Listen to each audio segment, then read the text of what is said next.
I've been fighting this moment for like a minute. I mean, I'm not into this, running to the forefront, being seen, being heard. Um, I'm more of that person who establishes himself in the background, do the work, and secure the project. However, people have been urging me to tell why you write the way you write. Because, this year I got 6 books on Amazon Kindle. Two of the books is called Unlock, is for juveniles. Um, Unlock consists of if juveniles have, let's say, a negative outlook on life or on themselves. I want to unlock that mentality and impute positivity in that. One might ask the question, well, what's your expertise? Well, sexually abused at the age of 10 by 2 males, self esteem totally shattered. I was bullied afterwards, low self esteem. Um, Bicycle was stolen. I mean, just went through it with African American males.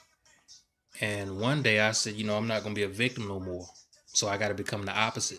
And even though I was a prankster, the type child that would play, you know, jokes on people, I had to eradicate that out of my life and become an aggressor, at least pretending to be an aggressor, macho, bravado. And one thing I learned was that in life, when you pretend to be something for so long, you end up becoming that. And that's what I did. I became an aggressive youth. Um, so aggressive that I caught my first assault case at the age of 13.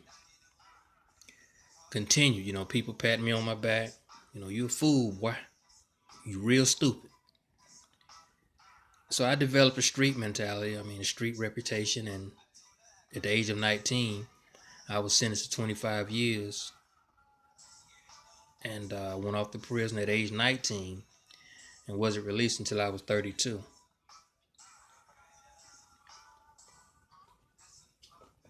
However, the topic of this discussion is the book When Black Boys Are Left in the Dark by me, Harry Saffold Jr. And I just wanted to shed light on how me as an African American boy, black boy, I was left in the dark about a lot of stuff. I was transparent. My grandmother had a garden, about 9 fruit trees. She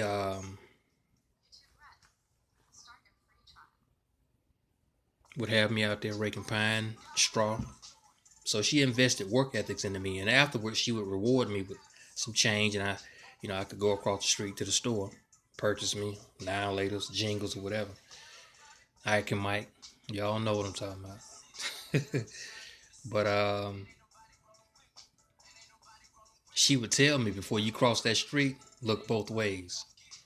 Mom taught me that when the clouds are dark, take your raincoat, it's getting ready to rain. But neither of them had taught me that when you are touched the wrong way, report that.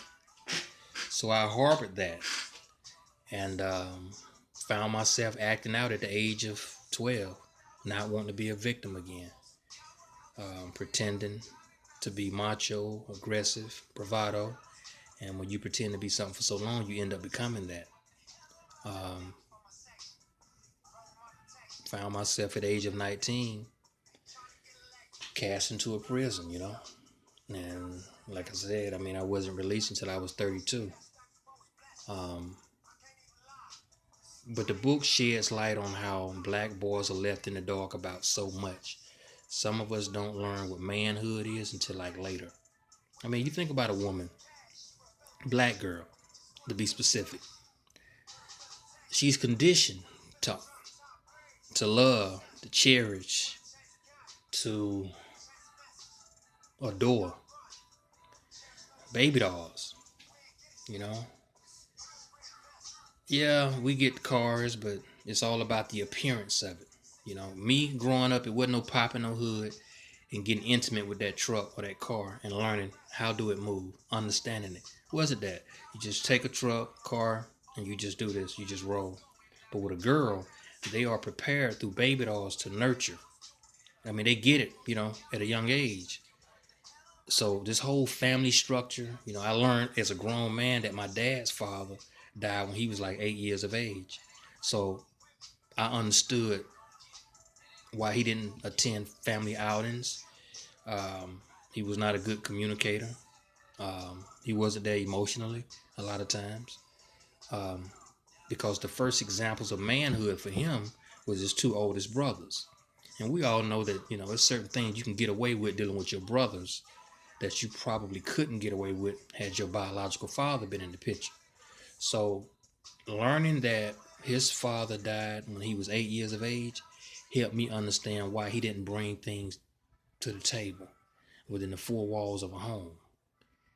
But it's a lot of things that we as black boys are left out. I mean, I had an uncle that was a contractor. Dude is actually like laying foundations for houses for a prominent real estate agent. And prior to me getting in trouble, he never pulled me and my other cousin, who he and I were like the only two at the time male cousins or male grandchildren, male nephews. We was the only two at the time. And he never pulled us to the side to give us the ups on entrepreneurship. This is what you can do. You can go out there and get a job. You can line your men up, reliable men that is, and you can take this job and you can be on your way for establishing, your craft, establishing your name, establishing a rapport with the community. You can do something. Just left in the dark. Didn't know nothing about entrepreneurship, conducting business, none of that. So the book, it addresses a lot, how, we as black boys, sometimes we're left in the dark about a lot of things. How to approach a woman. It's not about just conversation and dialogue, but can you fulfill that you speak on? So it's a lot of things that, I address with this book. But it's available on Amazon, Kindle, author Harry Saffold Jr. Um, Facebook is Harry Saffold Jr. My Twitter is Harry Saffold Jr. Instagram, Harry Saffold Jr. So usually, like I said, I'm not one to want to get out here and be seen. It's just, the lanes are like crowded. Everybody and their uncle want to be seen, and that's just not me. However, on behalf of thought-provocative materials such as, this book, and people saying, "Look, tell your story," at least, give people some insight on, who you are. Cool, said I'll do it. While I'm at it,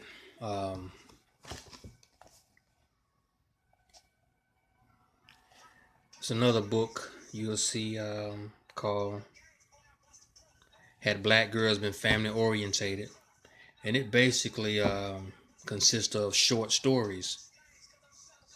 And these women are across the country, and they're all faced with a different dilemma. For instance, there's one book called, or one chapter called "I'm Not Settling." Quite naturally, the average woman should not settle for a guy who he don't want to work, he is not ambitious, he has no goals, or he's abusive verbally and physically.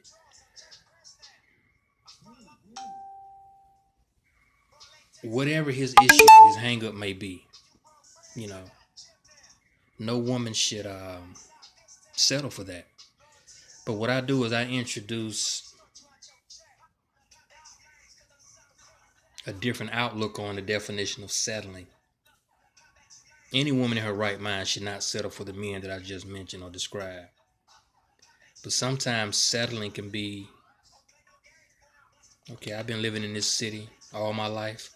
Well, I've been here 10 years, 13 years, and I've been dating men within my radius, and I have yet to find real love. Sometimes settling can be settling for the man closest to you, the man that's most convenient. I can put my hands on him. Real talk, sometimes your real love may exist outside your city limits, maybe even outside your state. Might not even be on your coast. The ultimate question is like, how disciplined are you, and how open are you, transparent? Will you and him be with one another, that you can establish something long distance and close that gap in? I don't think chemistry is defined by distance, status, or even the time frame that you have known someone. I just, I don't get that. Too often we allow outsiders to set standards for us to meet. And we just have to get to a place in life where we question, like, what have I been putting into this? You know, um,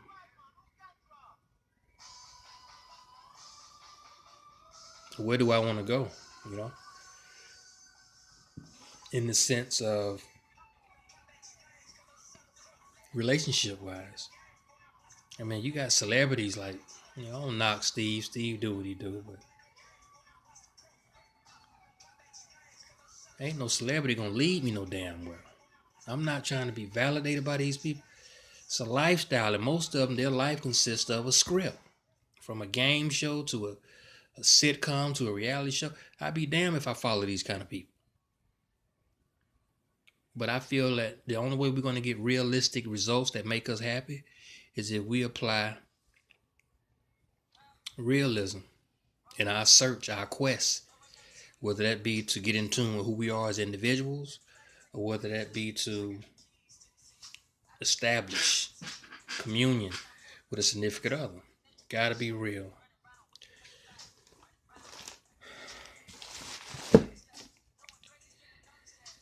This book here is December Valley, A Black Man's Quest for Love.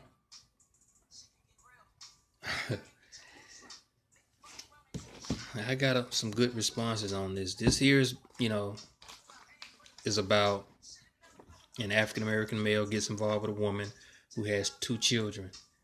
And in spite of the efforts that he put into the relationship, regarding the fact that, these are not his children. However, he loved them like they're his own. And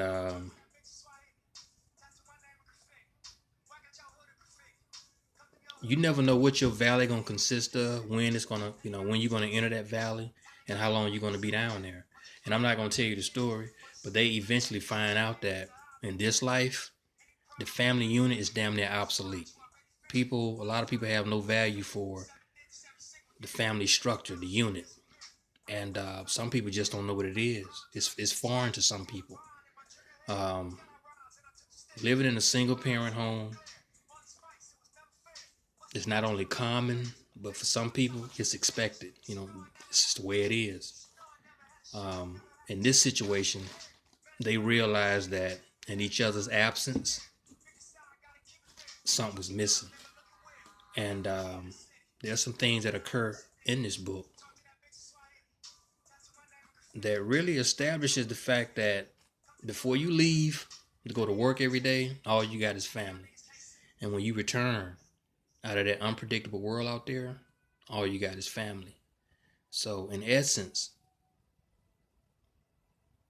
it paints this picture that there is possibilities for real love, even in what they call these ready-made relationships. It's possible.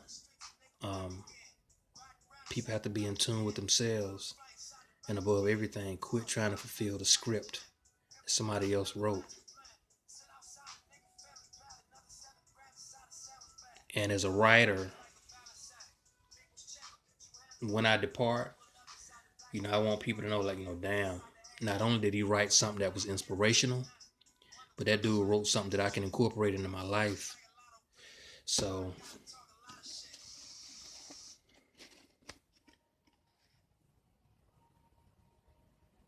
December Valley is available on the Patch Book.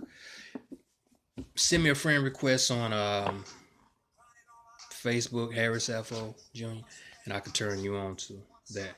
But in the meantime, be on the lookout, because I dropped 4 books, and this is not even, I got one more book titled Freedom Rhymers, Black Ink Matters. Freedom Rhymers consist of two individuals who are hip hop artists get wind of a genocide taking place in Atlanta. One guy's a street guy. He hustles their CDs at night, their t-shirts. The other guy worked for a newspaper company. He's in the media. And they take on this challenge, you know what I'm saying, to address this act of genocide that is projected toward, people in Atlanta. And the Black Ink Matter comes in the sense that instead of altering the story, tell the story the way it is, because the black ink that forms the news, that form current events, it matters. Black ink, it matters. It informs the American people. So that's what that ain't got nothing to do with no Black Lives Matter, because I don't do no co-signing. But that's what, the concept is. Freedom Rhymers. And the thing about this is that what ends up happening is Freedom Rhymers is like the Freedom Rise of the 1960s. When this situation blow up, these guys eventually get on a bus and they begin to travel as Freedom Rhymers. Real hip hop addressing real issues, because black ink matters. So, that's 4 books. Still waiting on that to come in print. But it is April the 20th. I figure by May the 31st, I have 2 more books, complete. So be on the lookout for those 2. And then I also have one titled From the Dimly Lit Corner, which is a bonus piece, for those people that purchase Had Black Girls Been Family Orientated. And don't get that title twisted. For instance, I've seen situations where grandmothers, aunties, mothers, life was hard for them. The marriage was hard. The relationship was hard. Man lost his job, or maybe the man left her with children to raise. So it's easy to adopt this mentality that get you a man that can keep a job. Because that woman, psychologically, she remembers what it was like to raise children alone. She remembers what it was like the last day that she saw him, what she felt like. But the picture that I painted here is that it's not enough just to have a man that can build your house around you. But at the end of the day, is there an emotional connection? And you got men out here, they got good jobs, but they don't know how to communicate their feelings, infidelity. So is a job enough?